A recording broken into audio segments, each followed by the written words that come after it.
Olá pessoal de terceiro ano, mais uma vez aqui o professor Claudio Henrique. E o tema de hoje do nosso momento de filosofia vai ser desvios de poder, totalitarismo. A gente vai falar dos regimes totalitários. A gente vê essa imagem, né? O que seria a ligação dessa imagem com o regime totalitário, né? A gente vê que a pessoa está com seus olhos vendados, sua boca. Então a indicação, pense aí.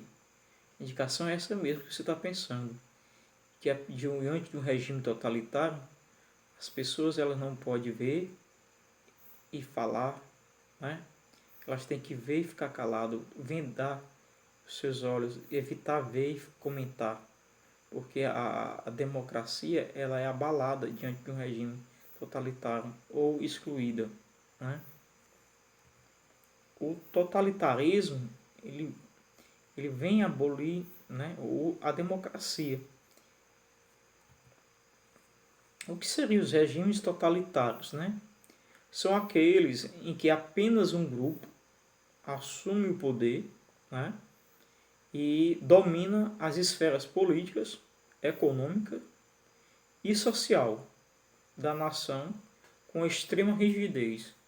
Quando a gente diz que um regime ele é assumido por um grupo ou determinada pessoa e que ele vai agir com extrema rigidez, isso quer dizer que não vai haver de forma alguma flexibilidade.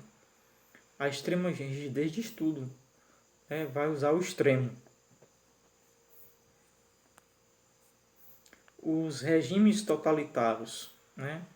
Um regime totalitário ele é marcado por um Estado forte, né?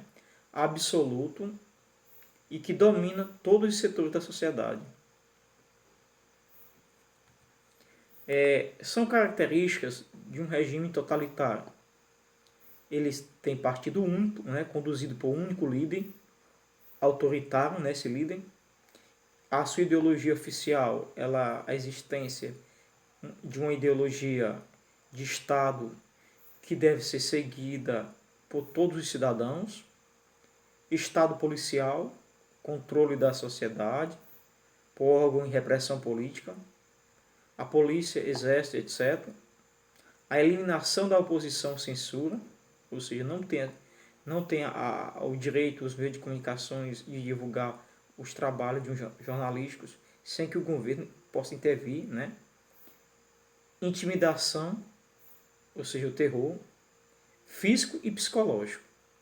Então veja que quando a gente pede um elemento como os meios de comunicação, que eles sofrem censura, né? E a intimidação já deixa uma situação, a sociedade bastante conflituosa. Características comuns. Quais são as características, né, dos regimes totalitários? Dentro dos regimes totalitários, os poderes do Estado eles são concentrados nas mãos de uma só pessoa. O líder, sua imagem é amplamente difundida por meio de propaganda maciça. Não há liberdade de pensamento e expressão. Só existe um partido, o de apoio ao governo. Proibida qualquer tipo de organização social que possa dividir ou diferenciar as pessoas. Opositores de regime são perseguidos, presos, né? Criam-se instrumentos de controle e repressão da sociedade. O pensamento deve ser uniforme e determinado pelas estruturas estatais. Podemos citar como características o nacionalismo exacerbado, né? Colocar a pátria, a nação de uma forma exagerada, né? O militarismo é muito presente dentro dos regimes, né, totalitários. O regime ditatorial, a defesa dos interesses da nação acima de tudo. O controle total do Estado sobre os diversos setores do país. Imagine aí as igrejas, as pessoas religiosas, todos, eles sofrem essa interferência. A questão de imprensa e tudo mais. A educação extrema-direita, né? Ou seja, são altamente extremistas, né? Ligados só a um só partido, direita. São antiliberal e anticomunista. Que nós temos imagem, né, de ações do nazismo, fascismo. O mundo no século XX, ele, quando se deparou com esses processos de regimes totalitários, nós tivemos alguns países, né? Vamos citar 4 países onde foi fortemente visível e percebido a ação totalitária, né, desse regime. Nós temos Espanha, com o Francisco Franco, né? Nós temos o fascismo na Itália, com Benito Mussolini, né? E nós temos o nazismo na Alemanha, com Adolf Hitler. E nós temos em Portugal, né, o salazarismo, né, em Portugal. Salazarismo vem com o líder Antônio Salazar. Só lembrando, o franquismo na Espanha, com Francisco Franco, o fascismo na Itália, com Benito Mussolini, o nazismo na Alemanha, com Adolf Hitler, e o salazarismo em Portugal, com Antônio Salazar. A crise do pós-guerra, né, no final da Segunda Guerra Mundial, a Europa estava arrasada e ocupada pelo exército das 2 grandes potências vencedoras, né, os Estados Unidos e a URSS, União das Repúblicas Socialistas Soviéticas, hoje, né, a Rússia. O desnível, né, entre o poder destas 2 superpotências e o restante dos países do mundo era grande, né, que rapidamente se constitui um sistema global bipolar, ou seja, centrada em 2 grandes polos, de um lado os Estados Unidos, do outro a União Soviética. Os Estados Unidos, eles defendem, né, e defendiam a economia capitalista, argumentando ser ela a representação da democracia e da liberdade. Em contrapartida, a União Soviética enfatizava o socialismo, argumentando em defesa de proletariado e solução dos problemas sociais. A crise no pós-guerra, né, a economia afetada, os custos humanos gigantescos, né, que nós tivemos mais de 15 milhões de mortos e 20 milhões de feridos mutilados, era necessário construir tudo o que tinha sido destruído. Então vejamos que a Europa estava num verdadeiro caos.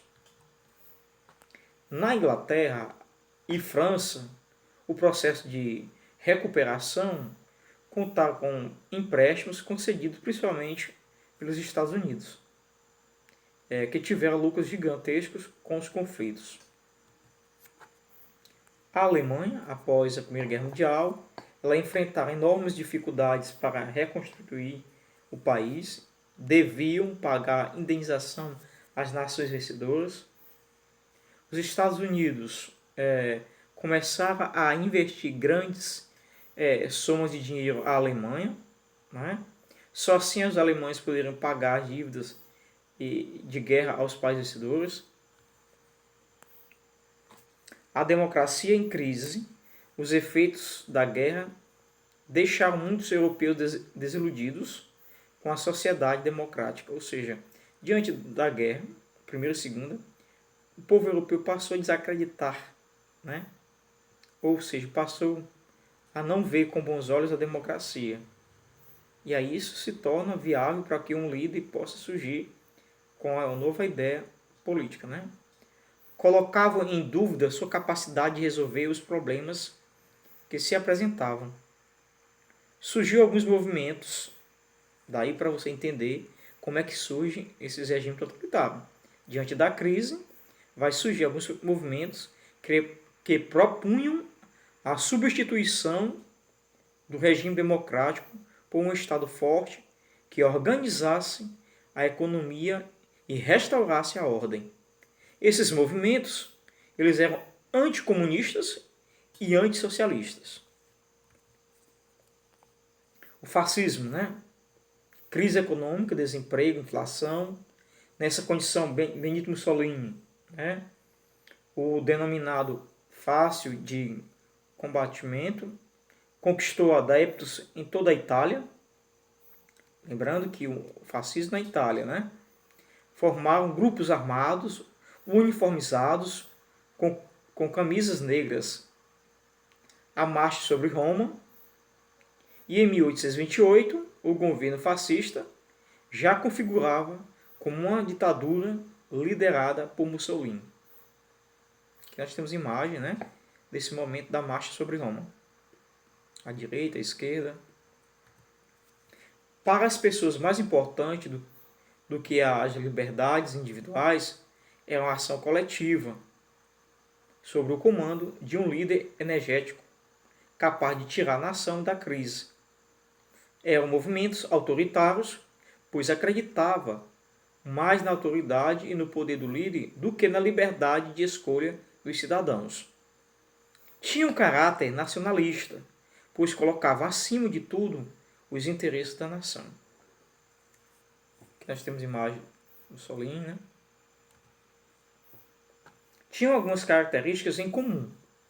O poder centralizado nas mãos de um único grupo de pessoas, partido único, extinção da liberdade e dos direitos individuais e coletivos, rígido controle sobre a vida pública e privada das pessoas, meio de comunicação para exaltar o governo e a figura do líder e para difundir a ideologia do partido, perseguição implacável aos socialistas e comunistas e opositores, censura e controle dos meios de comunicação, violência e ódio contra a maioria, né, como homossexuais, imigrantes, ciganos e judeus.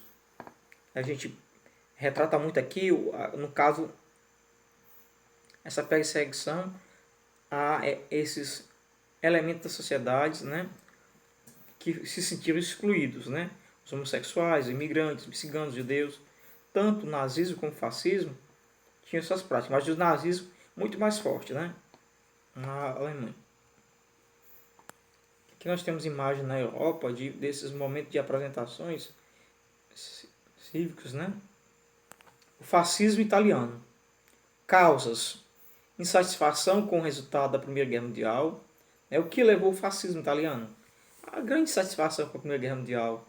O empobrecimento, né, no pós-guerra. Difusão das ideias marxistas. Movimento nacionalista criado por Benito Mussolini. E fundador do Partido Fascista em 1919. Aqui nós temos o símbolo do fascismo, né?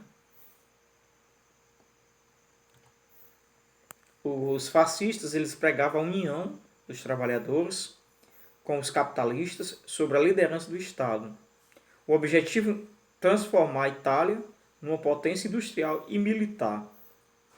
Para isso, desenvolveu a indústria pesada, mecanizou e treinou os campos, né, para o cultivo das novas terras, construiu estradas, usinas de ferrovias, né, estimulou a educação no regime fascista, criou a Carta do Trabalho, regulamentando a legislação trabalhista, e desenvolveu um exército e uma marinha poderosa.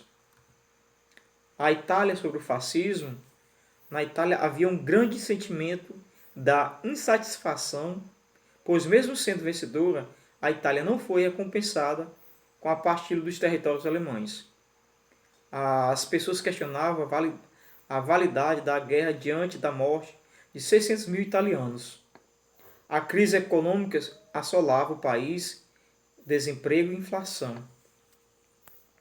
Nessas condições, um ex-militante socialista, Benito Mussolini, ele reuniu um grupo de ex-combatentes e de desempregados e fundou o movimento denominado Fácil de Combatimento.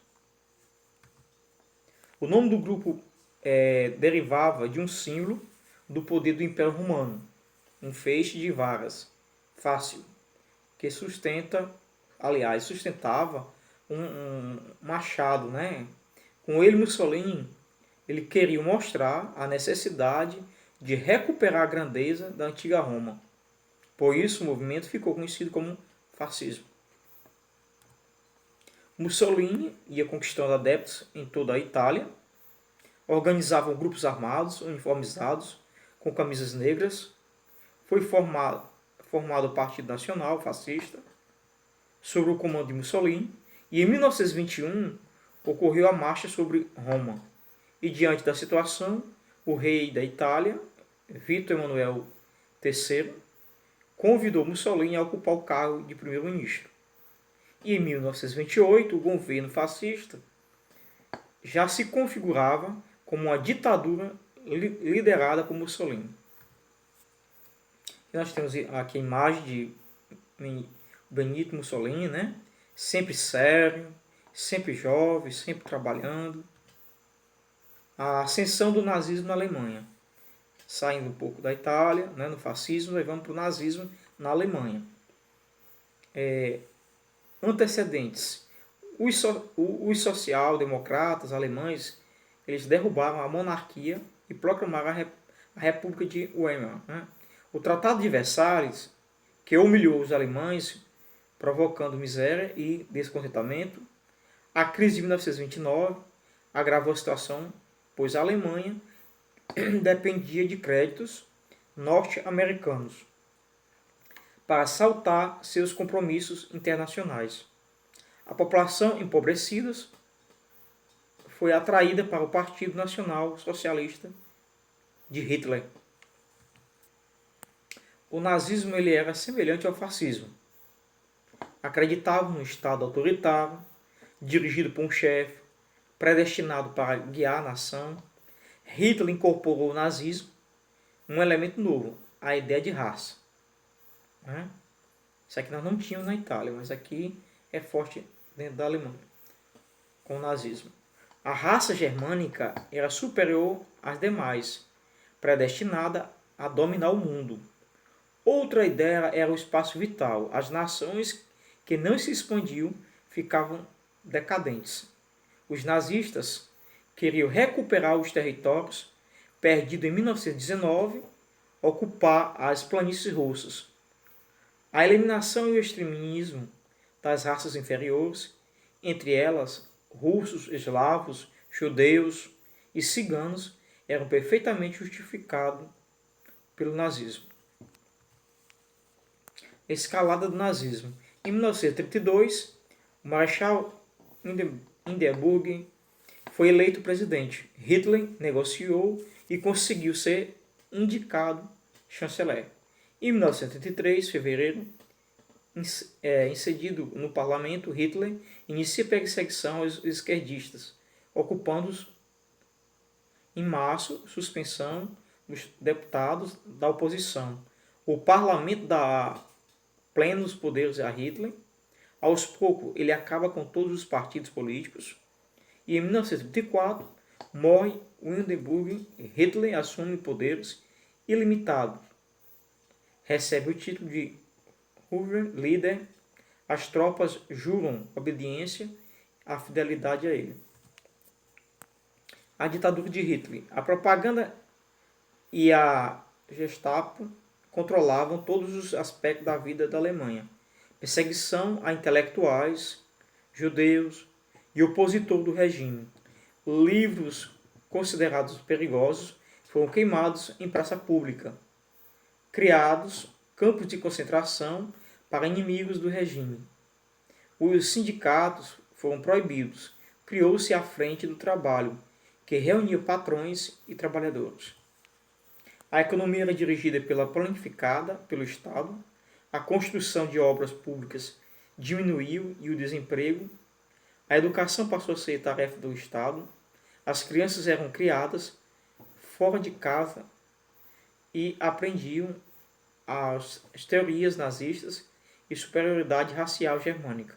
O serviço militar passou a ser obrigatório em 1975. Inicia-se a escalada armamentista. Exército bem treinado e armas de última geração tornaram o exército e a marinha alemã os mais potentes do mundo. Em 1936, por ocasião da Guerra Civil Espanhola, Hitler teve como testar todo o seu aparato bélico. O eixo Roma-Berlim, aliança de Mussolini com Hitler, por ocasião da invasão da Abíssia por Mussolini, em 1934, interferia na Guerra Espanhola e testou com sua força contra o exército democrático. O nazismo, nós temos o líder Adolf Hitler, ele antissocialista e hábil orador, né? No ambiente de desemprego, ele prometia a recuperação da grandeza, né, passada na nação alemã. Era ferrenho, né, anticomunista e antissemitista, admirador de Mussolini e estimulado pela marcha sobre Roma, iniciou-se os nazistas a ocupar a cidade de Munique, mas a tentativa fracassou. Hitler foi preso. Ele escreveu, né, onde explica a ideia nazista. Essa ideologia se baseava no culto à força e o poder, a submissão dos indivíduos ao Estado e à luta racial. Considerava os alemães como descendentes diretos da raça ariana, raça branca e pura, que nunca havia se miscigenado com nenhum outro.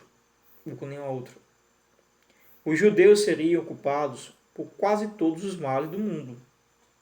Procurava justificar a superioridade alemã sobre outras etnias consideradas inferiores.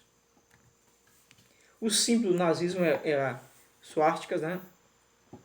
Diante da crise de 29, Hitler começou a ser visto por muitos como alemães, como um líder capaz de resgatar o país do caos em que se encontrava. Assim, o partido nazista ele recebeu uma quantidade significativa de votos. O presidente da Alemanha ele convidou Hitler para ocupar o cargo de chanceler, e com a morte do presidente, Hitler ele torna-se presidente da República e se dá o início ao período do terror, o Reich, né? Terceiro Império. Tinha início uma época de terror. Aqui nós temos imagem da crise econômica na Alemanha, imagem, né, de soldados com o símbolo nazista, a propaganda muito forte, né, sobre o fascismo e o nazismo, né, a mídia utilizava mecanismo, né, usava a juventude como instrumento, propaganda como instrumento de governo, doutrinação de crianças e jovens. Jornais e revistas só publicavam artigos favoráveis ao partido, o rádio transmitia os discursos dos líderes, fotografias e filmes criavam uma imagem ideal do líder, Mussolini, né, e Hitler. A paradas de desfiles militares transmitia a ideia de comunidade coesa, solidariedade, né, solidários e poderosa, irmanada, né, em todos os seus líderes. Nós temos imagens de Mussolini, de Hitler.